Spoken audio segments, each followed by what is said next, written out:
육체 안에 공존한 신성, 예수의 슬픔과 고뇌.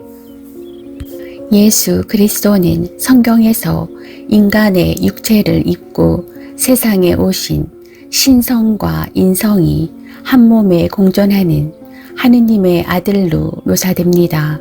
예수님은 신성뿐만 아니라 인성을 지니셨기에 우리와 같은 인간적 나약함과 고뇌를 가지고 살아가셔야 했습니다.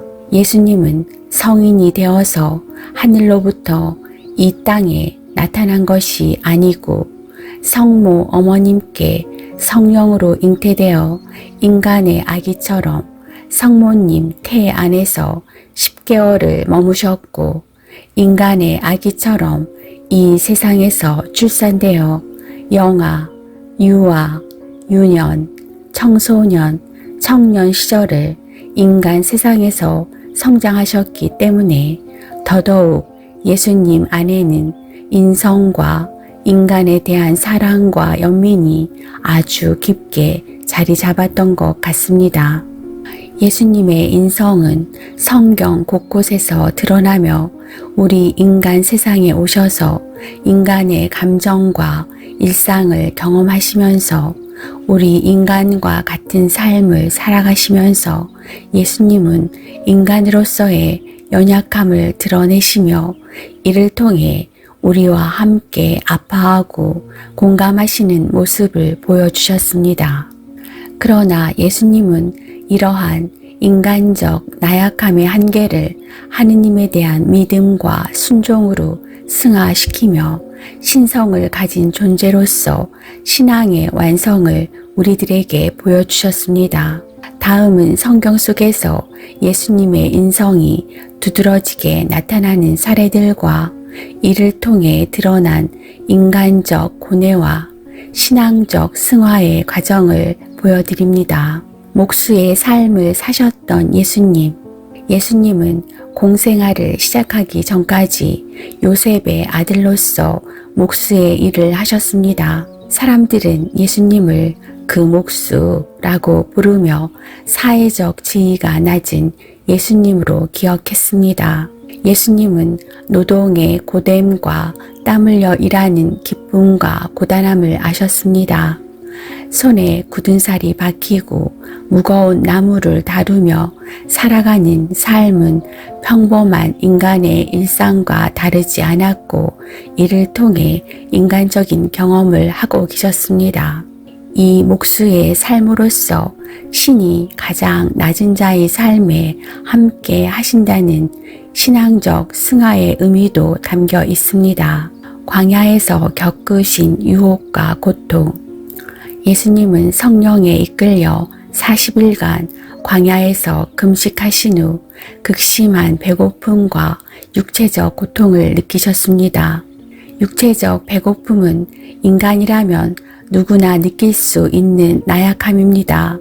그때 사탄이 이 돌들로 떡이 되게 하라 라는 유혹을 했을 때 예수님은 인간의 연약함 속에서도 믿음을 선택하셨습니다. 예수님은 사람이 떡으로만 살 것이 아니요 하느님의 입으로 나오는 모든 말씀으로 사는 것이니라 하시며 육체적 나약함을 믿음으로 극복하셨습니다. 고향에서 배척당하신 예수님. 예수님이 고향 나사렛 회당에서 사람들에게 설교하며 가르치셨을 때 나사렛 고향 사람들은 저희는 목수가 아니야? 라며 그분을 업신 여기고 배척했습니다. 자신이 자란 고향에서조차 인정받지 못한 예수님은 인간적 마음으로 노여워하며 슬퍼하셨는데 우리도 공감할 수 있는 인간적 고통입니다. 그러나 예수님은 이 배척에도 불구하고 사명을 멈추지 않으셨고 다른 지역으로 가서 하느님의 말씀을 전하셨습니다. 사람들과 함께 음식을 나누신 예수님. 예수님은 공생활을 하시면서 죄인들과 세리들과 함께 식사하시고 어울리셨습니다. 이 때문에 종교 지도자들은 예수님을 비난했지만 예수님은 건강한 자에게는 의사가 필요 없고 병든 자에게라야 의사가 필요하나니 라고 말씀하셨습니다.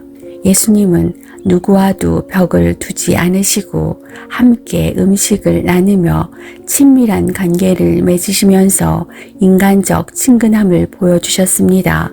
목마름을 경험하신 예수님. 예수님은 전도 여행 중 사마리아 땅에서 피곤과 갈증을 느끼셨고 우물가에서 잠시 쉬시다가 만난 사마리아 여인에게 물을 달라고 청하셨습니다. 목마름, 피로는 육체를 가진 인간이라면 누구나 느끼는 고통입니다. 예수님도 이런 육체적 한계를 경험하신 겁니다. 그러나 예수님은 이 육체적 한계를 넘어 이 물을 마시는 사람은 다시 목이 마를 것이요. 그러나 내가 주는 물을 마시는 사람은 누구든지 영원히 목마르지 않을 것이다. 라고 영적 만족이 중요함을 가르치셨습니다. 친구의 죽음 앞에서 눈물을 흘리신 예수님. 예수님은 친구인 나사로가 죽었을 때 예수님은 그의 무덤 앞에서 눈물을 흘리셨습니다. 이는 성경에서 가장 짧은 구절인 예수께서 눈물을 흘리시더라로 기록되었습니다. 예수님의 눈물은 친구를 잃은 슬픔과 사랑하는 이를 잃은 사람들의 슬픔과 아픔을 공감하는 예수님의 따뜻한 인성을 보여줍니다. 그러나 예수님은 슬픔 속에서도 나는 부활이요 생명이니 라고 선포하시며 나사로를 다시 살리심으로 죽음 너머의 소망을 보여주셨습니다. 겟세마네 동산에서의 고뇌와 두려움 그리고 기도. 십자가를 앞둔 예수님은 겟세마네 동산에서 극도의 두려움과 고통을 느끼셨습니다.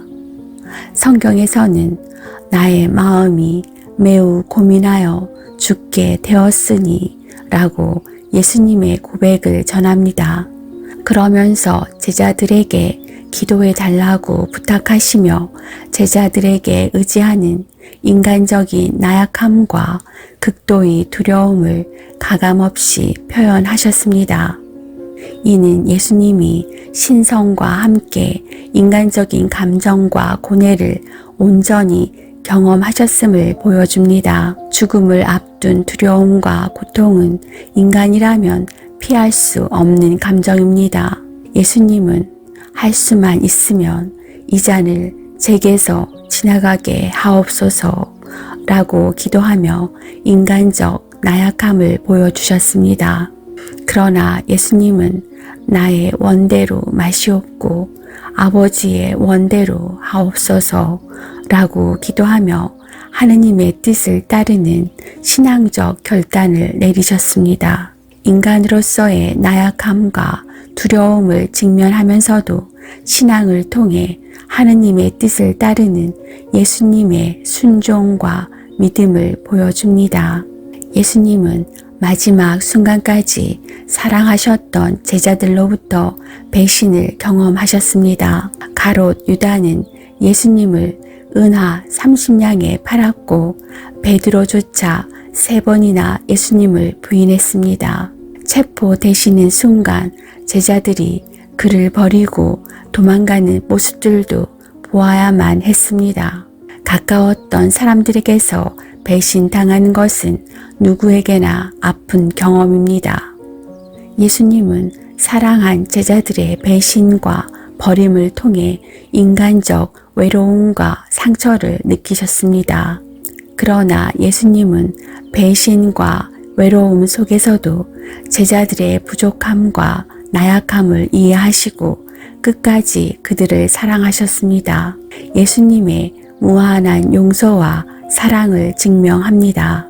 십자가 위에서의 고통과 절규.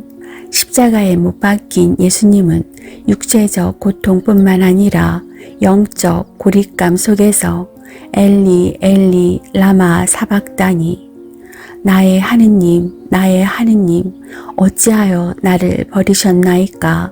라고 외치셨습니다. 이 절규는 예수님이 하느님과 단절된 듯한 고통을 경험하셨음을 보여줍니다.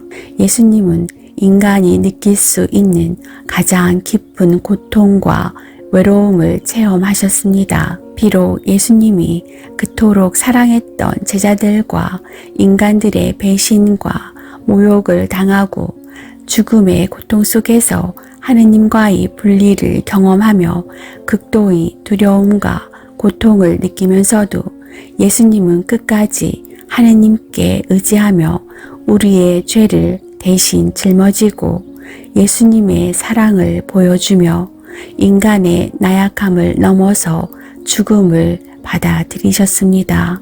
다 이루었다 라는 마지막 말씀은 인간의 구원을 위한 사명을 완성했음을 의미합니다. 우리의 일상에서 예수님 만나기. 예수님은 이 땅에 오셔서 신이셨지만 인성을 지니셨기에 우리와 같은 나약함, 고통, 두려움, 배신을 경험하셨습니다. 예수님의 인성은 목수의 노동, 배고픔과 피로, 업신여김, 눈물과 슬픔, 친구와의 식사, 인간으로부터의 배신 등 우리의 일상과 다르지 않은 경험에서 드러납니다. 예수님의 인간적 나약함, 예수님이 인성을 가지고 사셨던 삶은 우리 인간들의 삶의 고통과 기쁨을 이해하시는 하느님의 모습을 보여주시며 우리 인간들에게 일상의 고난과 어려움 속에서도 하느님을 신뢰하고 따라갈 수 있는 신앙의 길을 보여주셨습니다. 예수님은 단순히 인간적 고난과 고통을 겪으신 것이 아니라 그 고난을 통해 구원의 길을 열어주셨습니다. 우리의 연약함 속에서도 믿음으로 나아가도록 이끄시는 예수님의 삶은 신앙의 가장 위대한 본보기입니다. 예수님이 우리에게 남기셨던 실천적 유일한 계명은 서로 사랑하라 였습니다. 우리의 일상에서 예수님을 따르고 신앙의 길로 가는 유일한 기도는 사랑이므로 여러분과 저도 사랑이라는 실천의 기도를 하며 예수님이 주신 사랑을 심고 꽃 피우는 삶을 살아가길 바라봅니다.